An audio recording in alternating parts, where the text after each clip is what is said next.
Welcome to the Black Marriage and Family Therapy Matters podcast, where we connect Black families to Black therapists. On Mondays, you will receive direct therapeutic support from a licensed therapist or professional connected to the mental health field. They will provide therapeutic and educational resources to help you have a healthier relationship with your family members. On Wednesdays, you will receive direct tips and resources to help you get through the stuck places that prevent many people from having the relationships with their families and significant others that they desire. On Fridays, we want you to visit our blog, which can be found at www.blackmftmatters.com, which holds additional resources and action steps that you can begin implementing immediately to improve your relationships. This is necessary because we love that you are listening, but we want you to take action too.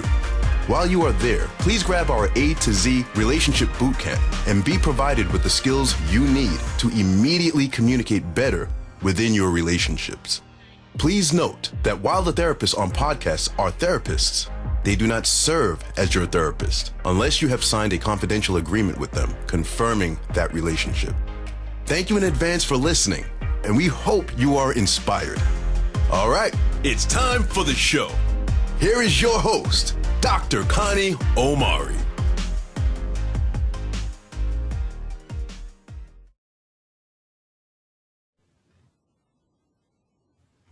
Hey, and welcome to the Black Marriage and Family Therapy Matters podcast, where we connect Black families to Black therapists.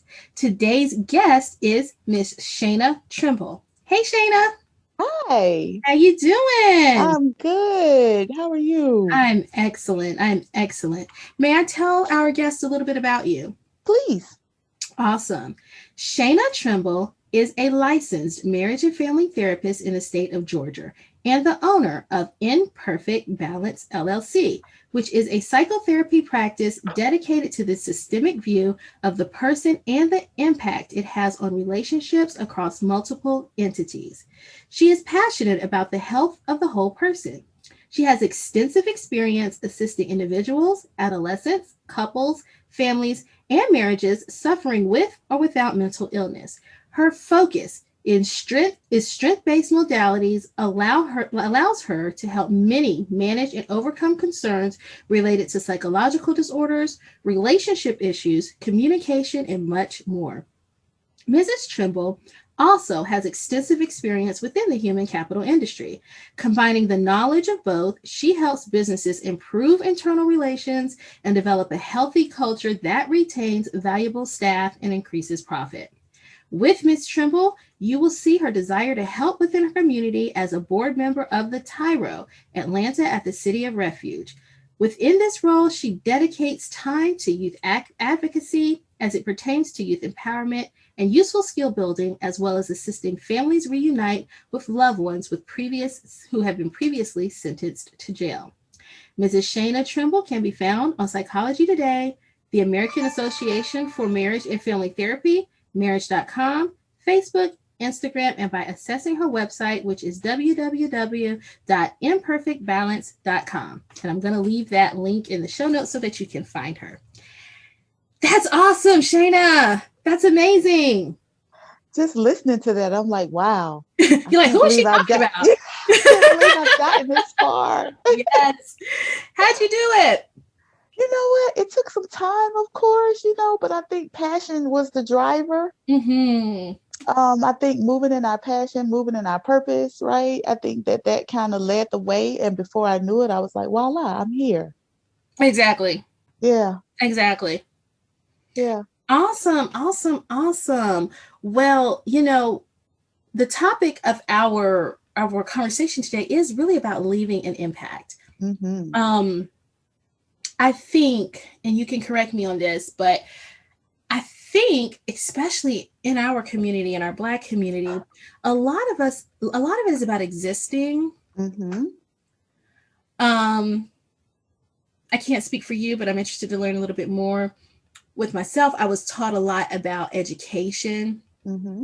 Not knocking it. Both of us are, higher education people.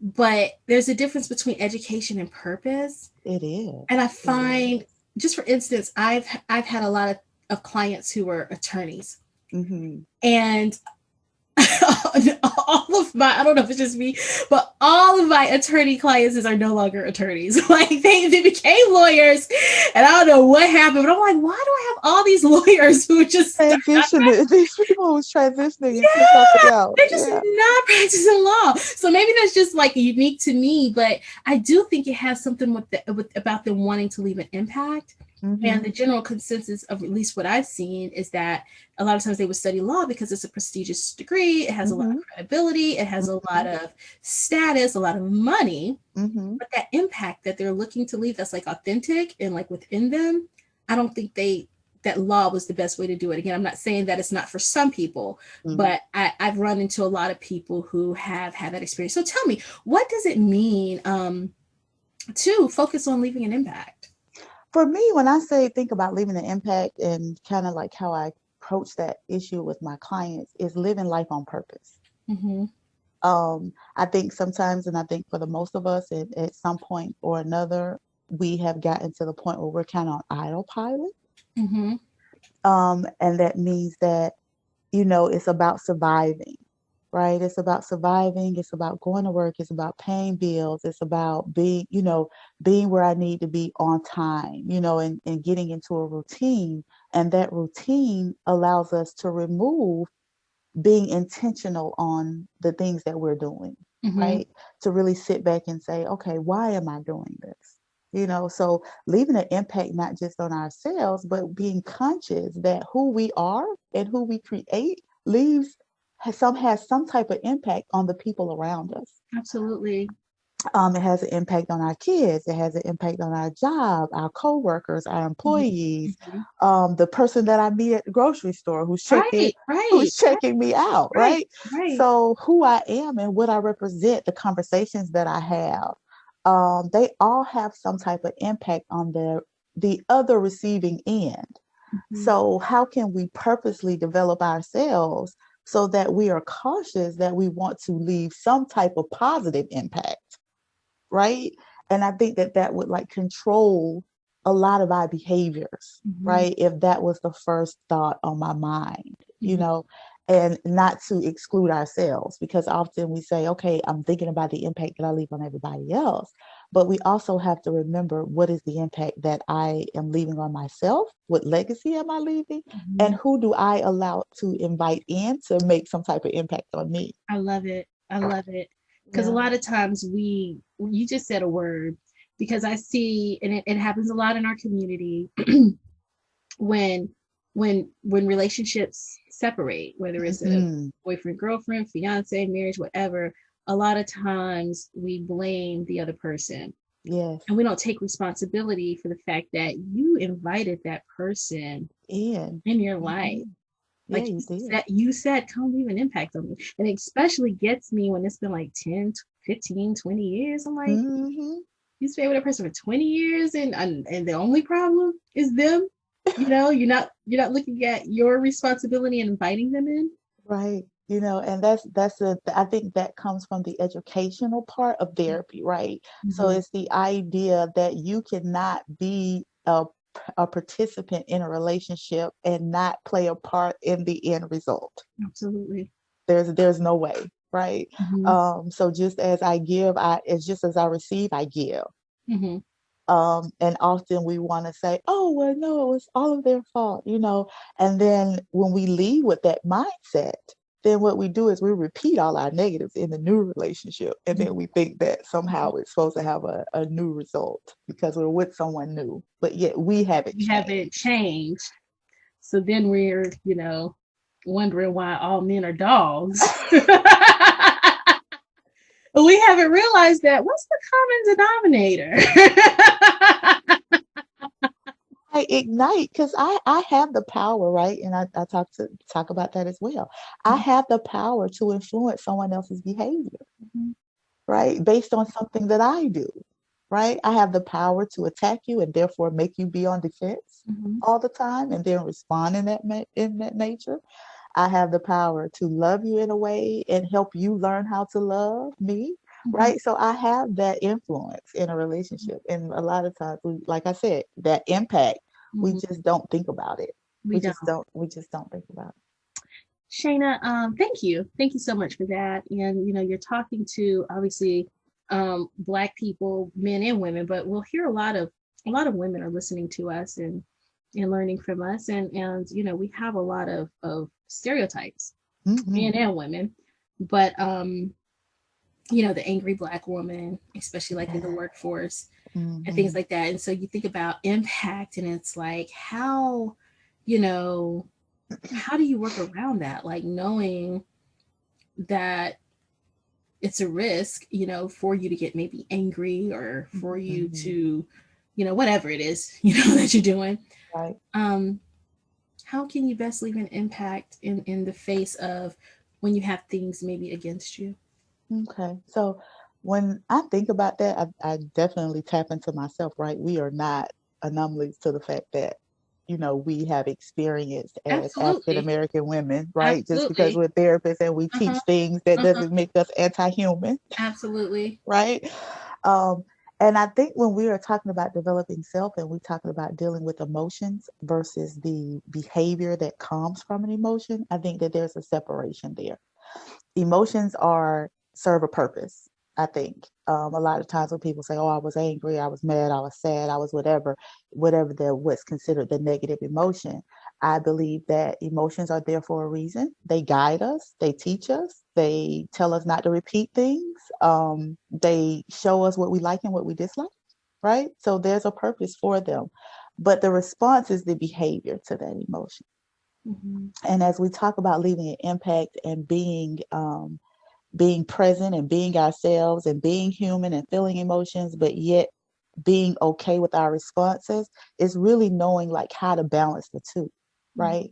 Mm-hmm. I don't think I don't think that we can feel an emotion as an African American woman and somehow not be able to control it, I love right? that.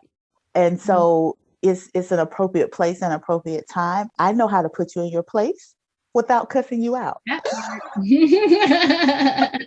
That part. Uh-huh. So it's learning how to attach an appropriate behavior to an emotion that is very much human, right? Very And good. then Mhm. just kind of dealing with it in that stance. I love that. I love that. And I think that's very good that you say you know how to put a person in a place without cursing them out. Because for one, I think people think if you're angry, you have to curse them out. Right. And but for two, when you're educated, because I know for me, and this is no shade at my husband, but Hmm. he's not a therapist. So he doesn't know how to, maybe work through a Hmm. cognitive behavioral negative self-talk thing in Hmm. the capacity that I might not be able to. And so I Hmm. have to be careful when even I'm talking to him because he'll tell me quick, fast, and hurry. Don't be psychoanalyzing me. And I'm not a psychoanalysis, but I have because he doesn't know. But I better not be doing it with him. But I have to be mindful of like leaving my impact, recognizing that okay, when I get behind this computer screen, because I do everything via telehealth. I was doing this before COVID. Okay. I'm therapist, Dr. Omari. That's my impact. But then, when he's home for dinner and on the weekends and all that stuff, I'm his wife. Right. And that's a different impact It is. than it is when I show up to do this type of stuff. Hmm. And I think sometimes do you agree that sometimes maybe especially in our community that we might forget that like we might I, oh, absolutely. Absolutely.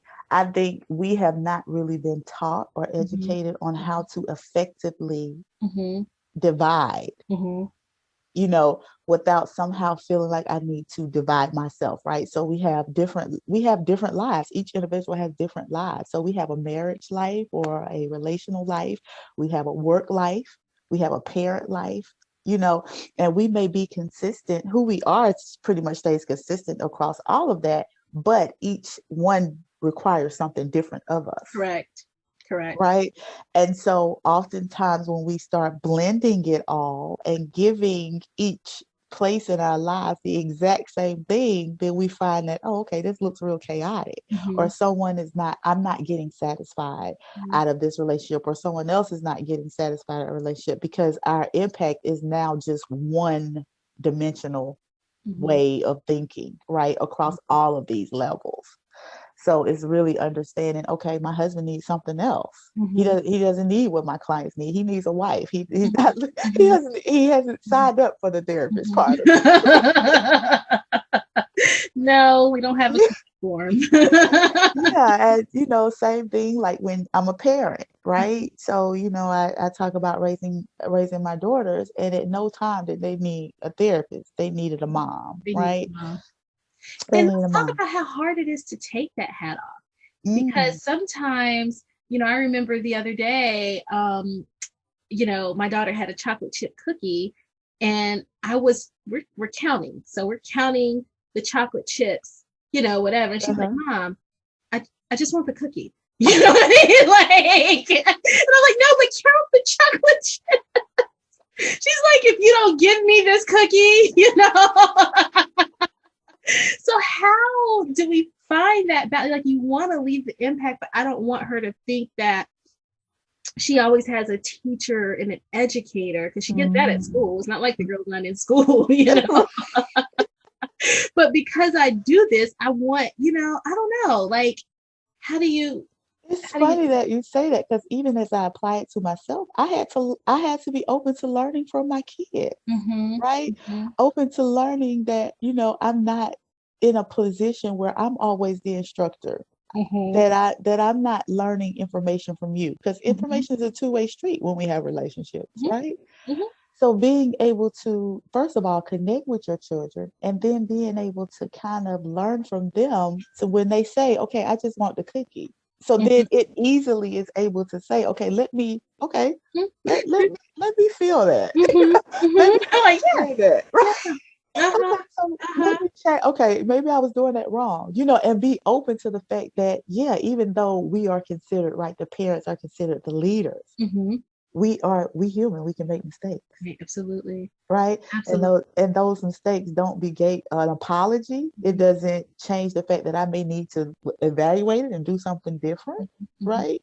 To understand what kind of impact I'm having on them by being more stern, or by being, always in this position where I'm actually thinking as a therapist, or thinking as an educator, and leaving that impact on them. So it's not that we don't want them to be educated, right? But we want a good balance. And I think it's more so about a good balance. A good balance is important. All right, Shana. So, we have a history in the Black community of a very ugly institution of slavery. I was recently watching, I don't know if y'all seen on Amazon, what is it, the Underground Railroad? I don't know if you've seen it, but it's just, a Black man never looks a white man in the eye. So, if a white man is approaching you, whether it's on the sidewalk or definitely during slavery, it was expected that you would look down. And so we have that in us that was a survival strategy.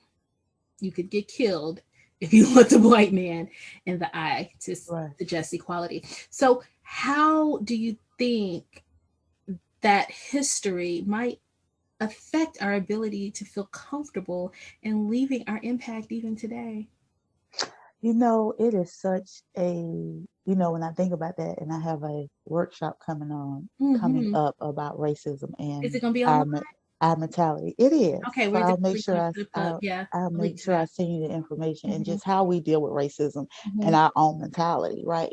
Because even today, the things that we see, the things that we go through, it is difficult to be able to balance that. And I wouldn't take that from anyone, right? But the idea is to understand in what realm I live in and be able to prosper in that realm.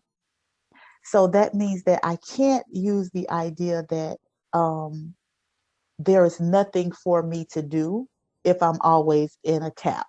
I always have a cap.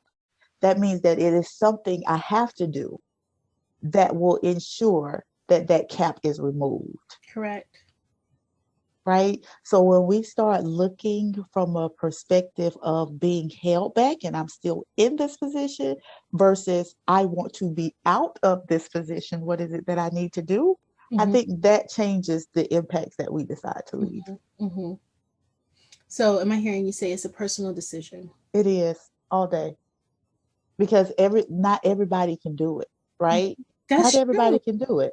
And we kind of put that expectation on the fact that, okay, we're African Americans, we are resilient Mm-hmm. without a doubt. We are definitely resilient. Mm-hmm. Um, but that everybody is resilient. Mm-hmm. And that as a strong Black woman or a Mm-hmm. strong Black man, we Mm-hmm. can take those hits and we can Mm-hmm. keep going. Mm-hmm. That is false. Mm-hmm.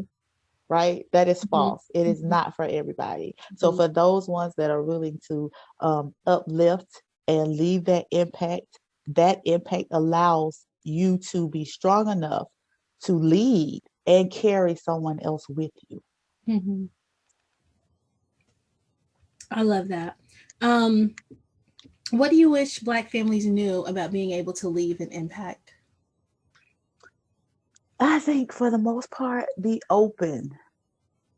Um, I think that if we knew more about how to be open to being able to do things in a way that fits us, Mm-hmm. um, not always having to follow, Mm-hmm. but create, Mm-hmm. because society doesn't really open up for that when you're a minority. Mm-hmm. It's all about, okay, what are they doing that looks successful? Mm-hmm. Right? It looks like I need to be doing that.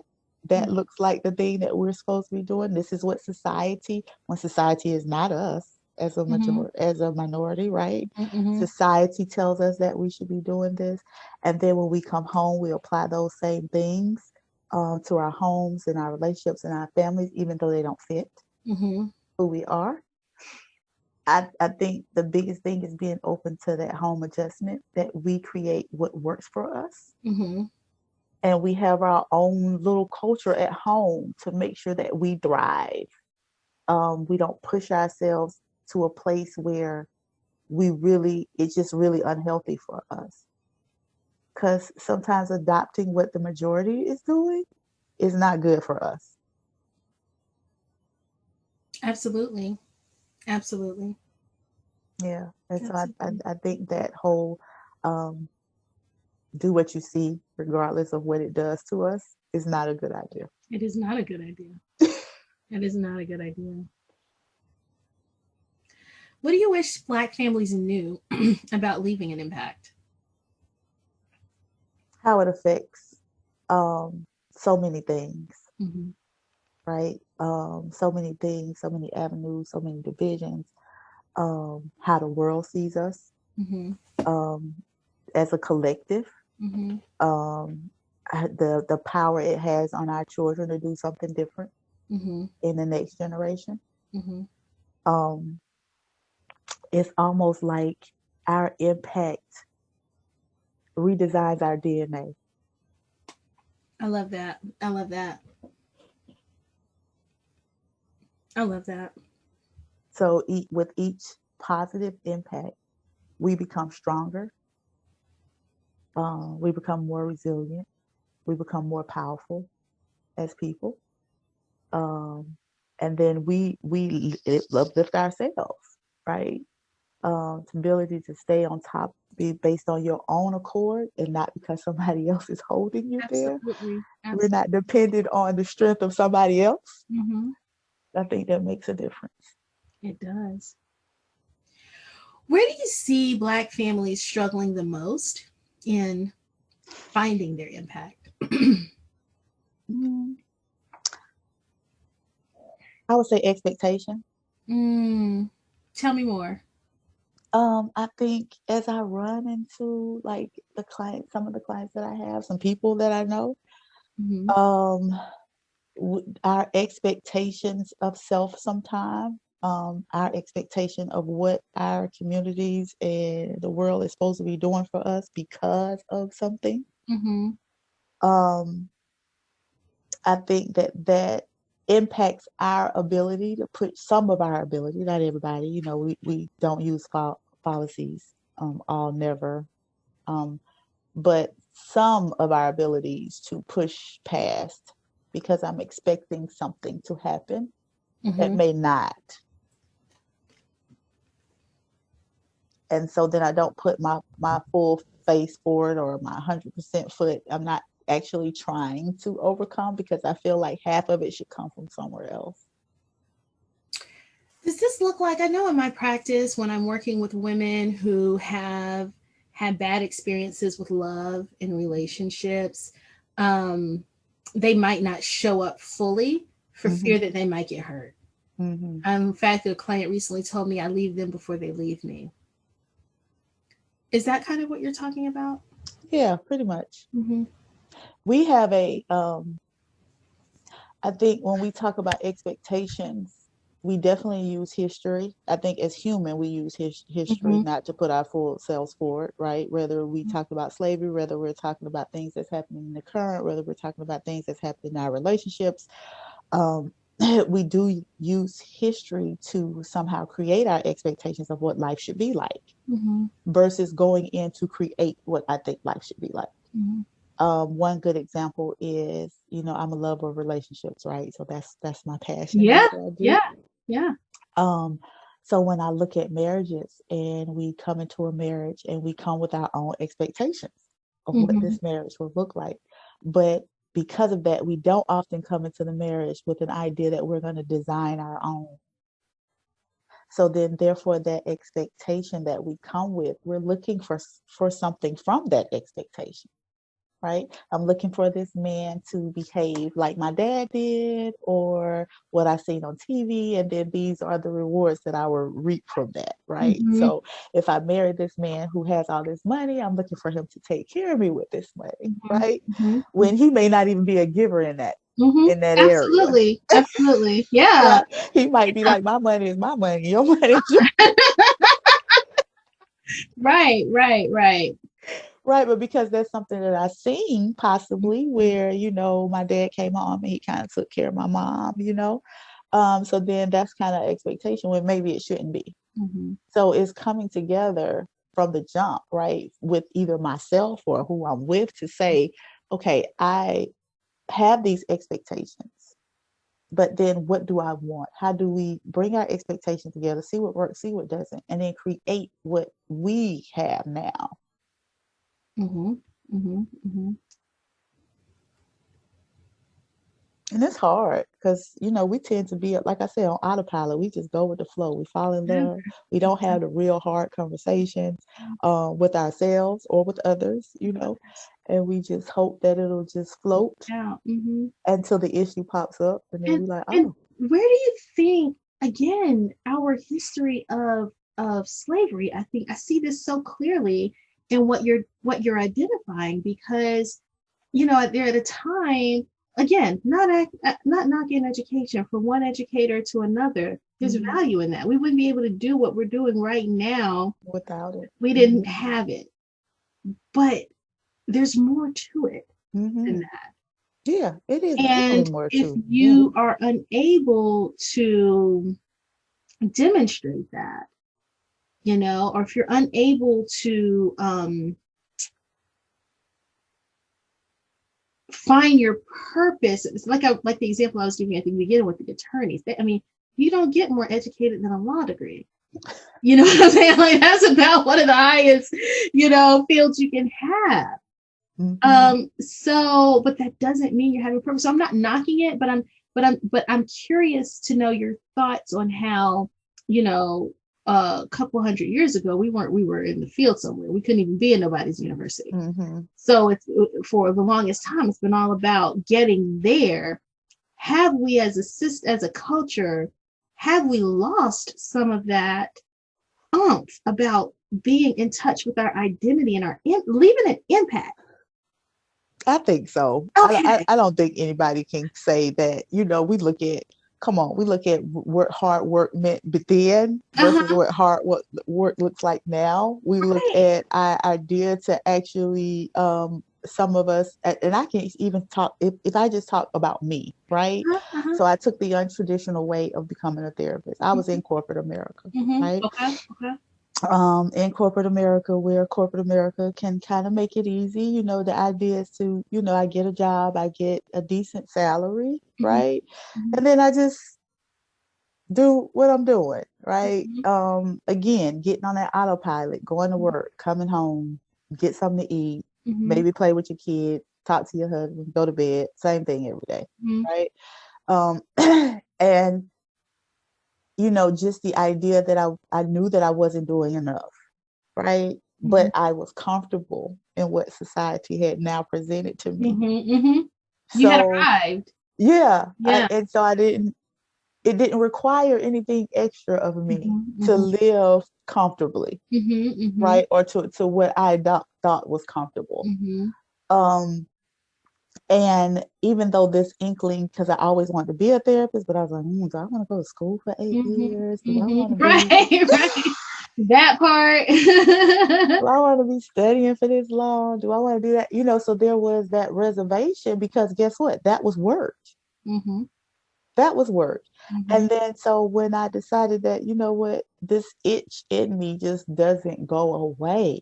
Maybe that is something. And then I see myself doing the life coaching in the business because that's what I started with, right? Helping them build their cultures and be able to say, okay, I can reduce my turnover because my managers know how to treat my employees, right? So that we can increase our revenue. And then I noticed, from just an HR perspective, that a lot of my employees were having real issues outside of work that was impacting work, right? So I was like, okay, so there's something there for me, right? There's something there for me. Let me try that. And I think the hesitation was the work that was required to do that when I'm already comfortable. Absolutely. Yeah. So what do you do? How do you do that? Like when you're making it, because sometimes I do, even when I look at these attorneys, I'm like, so you have this prestigious job, you got all this money, and you have that image. How do you find that courage to decide to choose your impact? And see, that I think it becomes more of a challenge for yourself, right? So when it changes to say, you know what, I have this, it's burning a hole in my spirit every time, and now it's impacting how I see this current job. It's impacting what I'm doing. It's impacting my desire, right? But I will go back. Everybody doesn't get it, right? Everybody doesn't have it. So it's the idea to be able to encourage yourself for one, because on your journey, not everybody will go, right? People will be like, girl, you crazy. Or are you crazy in thinking that you should change your life and go do these things that is different that would maybe not give you the same results, right? But it's about a personal passion. It's about a personal challenge. And it has to be personal because you will end up motivating yourself to do it. You can only rely on yourself to get it done. So it's really how can you do that for yourself? Can you do that for yourself? And that's something that we have to learn, right? Because a lot of times we do things for others, for society, and we get that outside motivation. But it's learning how to have an internal motivation that pushes you past fears, doubts, all of those things that get in our head that say, no, you good. You don't have to do this. What do we do, Shana, when we realize that our impact is different from the norm? And if you really are in touch with your impact, it will be different from the norm because it's unique to you. And no, we've not seen it done before. We've not seen it. There's no template for this because my impact is different from your impact, which is different from the next person's. And unfortunately, in the process, we also make mistakes. Of course. So how do we get it? There's so much to that. um, that's such a broad perspective, right? As we think about humans and who we are, when we think about how we get it and how we do it, I think when you talk about mistakes, that resonates with me well, because I think that we can't leave out the idea that we're human. Mm-hmm. And I always say, again, I go back to that being open to learning, because there is a facet of information that you need in order to be successful. Mm-hmm. And being able to be okay with tapping into that information, removing the idea that I'm a know-it-all, and I don't need any help from anybody, from any place, Mm-hmm. right? Mm-hmm. Being able to know that mistakes will be made, and I'm resilient enough to recover from those. I expect those. I'm looking forward to them. Mm-hmm. Mm-hmm. um, I think allows us to push through, to get it, to change it, to update it, to make it great, to make it ours. Mm-hmm. Um, and knowing the idea that you don't have to do it exactly like somebody else did. Mm-hmm. That it's okay to be different. That's okay. Mm-hmm. That it's okay to be different. And often when we're trying to do things that other people are doing, that becomes a play. Like, do I be different? Like, they're Yeah. doing it this way and they're doing good. So should I mimic that Mm-hmm. in order to be successful or make an impact? No. Because that's their journey. That's their And you journey. see their final chapter, but you didn't see chapters 1 and 2, Mm-hmm. so you don't Mm-hmm. know what they had to do to be able to get there. Yeah, I say that all the time. I make a joke about it to my kids as we talk about social media, right? And the impact that it has on our, Mm-hmm. our Mm-hmm. society, and how we see the end results to a Mm-hmm. lot of things, but we don't see the beginning or the middle. Mm-hmm. Like, we see, we don't see where artists were selling CDs out the trunk of their car. Right, We right, don't, we, right. We we call them don't, overnight celebrities, and like nearly every time you hear an interview with somebody, they're like, no, I went through all this to all of get there. this, I've been in this music industry for 10 years That part. before, you heard that first song that hit the radio. So Mm-hmm. it's things of that nature that I think that we need to be more prepared about, the reality of things Mm-hmm. and how we can make it our own. So when we're in our impact, when we're driven to leave our impact, we're gonna make mistakes. Mm-hmm. It is so tempting, and it's gonna be something that is going to make you want to stop. Mm-hmm. It ain't gonna be no little something where you can just, whatever. But it's gonna be something that's gonna make you say, I'm done. I'm done. Mm-hmm. So first, let's acknowledge that. And second, give our listeners what they need to know to be able to get through it. I think for the most part is having your own vision, Mm-hmm. to understand what your end goal. Mm-hmm. Why are you doing this? Mm-hmm. What's your purpose? Because you have to rely on that when you are going through all of the pitfalls that it comes with making things happen. You have to have something to reflect on as to the reason why you're here in the first place. Absolutely. And I think being able to revert back to that, Mm-hmm. which is that feel good moment, that reason why I got motivated, the Mm-hmm. reason why I decided to be here, I think that helps us through that. Yeah. Now, is it quick? Mm-hmm. The quick revert? Not always. Yeah. Sometimes I need 2 days in it, or 3 days. Uh-huh. Yeah. Yeah. Yeah. But I think tapping back into the purpose, the reason, what motivates you, what started it, I think that helps, that reflection. Amazing. Amazing. Awesome. Awesome. All right, Shana, we're at a point in the show that I'd like to call What's Good. And Mhm. What's Good is just a place where I give a hypothetical situation. Okay. In this hypothetical situation, I just, throw a scenario out there, and then I ask you for your clinical feedback. Okay. Are Oh you ready? God. Okay. I All think. right. You got this. Okay. So meet Johnny. Johnny is the third child of four. And all of the siblings, Johnny is a girl, and Okay. Johnny's older siblings are a girl, and then she has a younger brother. Okay. The younger brother kind of dances to his own tune, but the girls are a little bit more structured, goal oriented, and accomplished. Mm-hmm. And there's a little bit of unnecessary competition with them. Johnny, being the younger one, has had an opportunity to see the older two make relatively huge mistakes. But Johnny is always looked at as immature or the baby or the one who doesn't know as much. But in her heart, she's actually probably the most emotionally mature and the most aware of her purpose. She fears that by speaking up and being more assertive, she will offend and step on the toes of her older sisters. What would you recommend Johnny do? First off, when we think about fear, right? Mm-hmm. With me and Johnny are going to practice things, and we're going to understand two things. We're going to understand how her sisters communicate. How do they receive information? Mm-hmm. Right? Because that's big, Mm-hmm. right? When we talk about a fear of telling someone something, Mm-hmm. we always want to communicate in a way that we're heard, not hurt.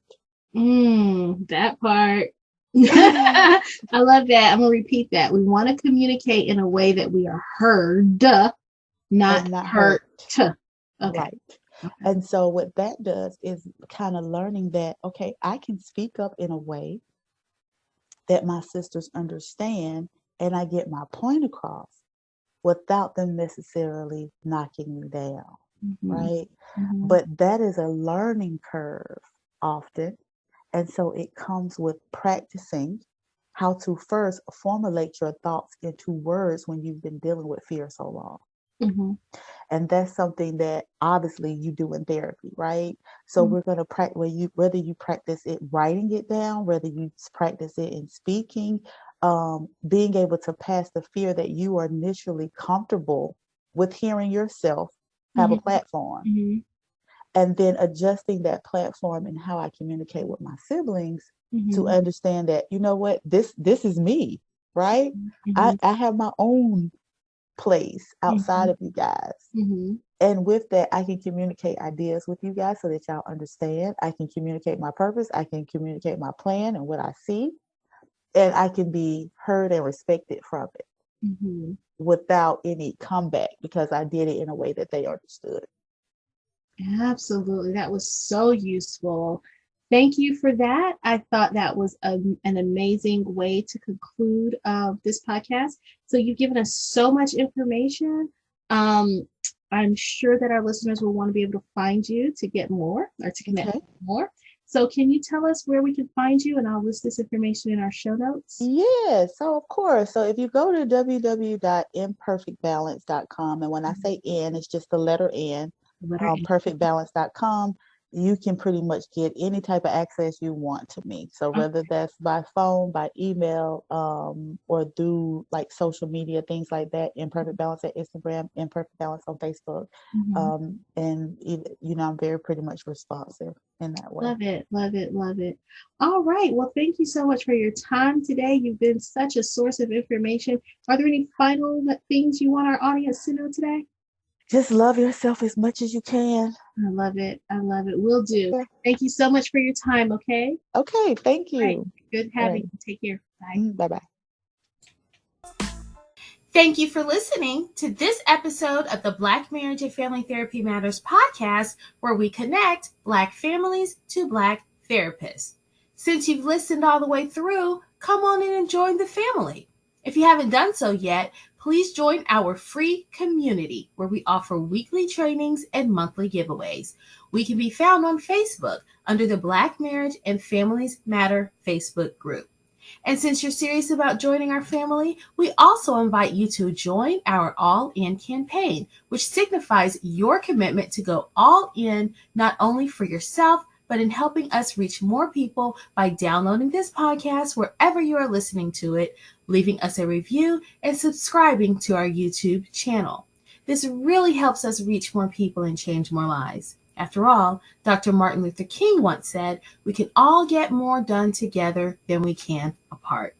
With that said, I want to encourage you to share this episode with just 3 other people who you think might also benefit from our community and what we are offering, with the hopes that all of you can join our All In campaign. When you're done, simply click the link All In Campaign in the bio and receive a free copy of my course entitled Goodbye Toxicity, which is valued at $297. This course will help you to work through some of the difficult experiences that arise in most of our relationships, and it's completely free to you with your commitment to join our All In campaign. We look forward to connecting with you every Monday and Wednesday. Thanks for listening.